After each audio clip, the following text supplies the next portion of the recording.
दोस्तों, इस समय किसी भी ऐरे गैरे नत्थु खैरे से कोई भी बात कीजिए, टॉपिक घूम घुमा के आ जाता है युद्ध पे। ईरान और अमेरिका के बीच में युद्ध चल रहा है, बीच में इजराइल भी है। फिर इजराइल अमेरिका मिलके ईरान को धुआं चटा देंगे, नहीं ईरान अमेरिका को धुआं चटा देगा, इजराइल जीत जाएगा, अमेरिका जीत जाएगा, ईरान जीत जाएगा, तमाम तरह की बातें। पर सबसे बड़ा सवाल ये है कि क्या इंडिया इस युद्ध के लिए तैयार है? क्या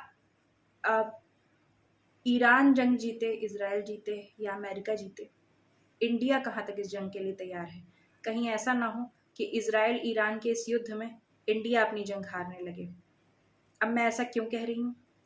क्योंकि आपको पता है कि इंडिया के पास ना तो खुद का कोई ऑयल रिजर्व है, ना ही इसके पास कोई ज़्यादा चिप बनाने के या फिर जैसे आप कह सकते हैं ईवीज बनाने के लिए कोई ज़्यादा संसाधन है। हमारे पास क्रिटिकल मिनरल्स की भी कमी ही है, और इसके साथ साथ हमारे पास दुनिया की सबसे बड़ी पॉपुलेशन है जिसे हमें खाना भी खिलाना है।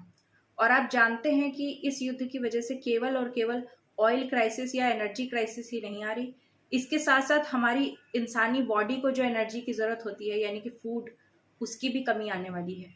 क्योंकि आप जानते हैं कि ईरान से, मिडिल ईस्ट से बहुत सारे फर्टिलाइजर्स को हम इम्पोर्ट करते हैं, और उन फर्टिलाइजर्स के इम्पोर्ट पे भी बहुत बुरा असर होने वाला है इस युद्ध का। तो इससे हमारा जो फूड प्रोडक्शन है वो दुष्प्रभावित होने की संभावना है।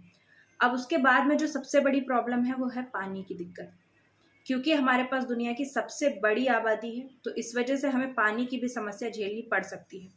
और जिस तरीके से हम पानी बर्बाद करते हैं ना, यानी एलपीजी कम पड़ गया, पेट्रोलियम कम पड़ गया, तब तो आप सरकार को दोष दे सकते हैं। लेकिन अगर पानी कम पड़ गया, दोष तो आप देने को किसी भी चीज़ का किसी के ऊपर भी दे सकते हैं, लेकिन कुछ चीज़ें ऐसी होती हैं जिन्हें हम ही कंट्रोल कर सकते हैं। अगर आप अपने पानी कंट्रोल करने की आदत पे पानी को यूज़ करने की आदत पे थोड़ा सा कंट्रोल कर लें, उसे वेस्ट करने की आदत पे थोड़ा सा कंट्रोल कर लें, तो शायद ये युद्ध हम हारने से बच जाएं। वरना ईरान हारे, इजराइल हारे, अमेरिका हारे या कोई भी जीते, हम ये जंग ज़रूर हार जाएंगे। नमस्ते दोस्तों।